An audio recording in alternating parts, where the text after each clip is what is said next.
কই গো, আমার না খুব ভয় লাগছে। তোমার বাবা মাকে না জানিয়ে তো আমরা বিয়ে করে নিলাম, তোমার বাবা মা আমাকে মেনে নেবে তো? আরে ও সুর বাচ্চার আপত্তি কিসে হবে? হ্যাঁ কিসে হবে? ও সুর বাচ্চা নিজে আমার বিয়ে দিতে পারছে না, আমি নিজে একটা বিয়ে করেছি, ওর তো খুশি হওয়া দরকার। আর ওর টাকায় বসে খাই নাকি আমি তো আমার টাকায় খাই। ও আমার কি বলবে? হ্যাঁ তুমি কোনো ভয় খাইও না। না তা হলেও আমার না কেমন ভয় ভয় লাগছিল, যতই হোক তোমার বাবা মা তো। আরে তুমি চলো তো, কোনো ভয় খেও না। বেশি বাড়াবাড়ি করলি না সুর দিয়ে লাল করে দেবো, নোংরা আমি বার করে দেবো।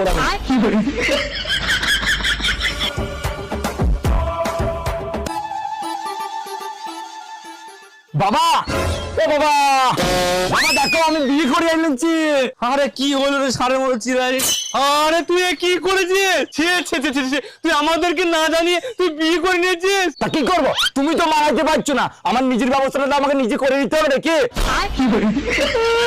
হায় হায় হায় রে, আমার কত আশা ছিল, আমার একমাত্র ছেলে, আমি দম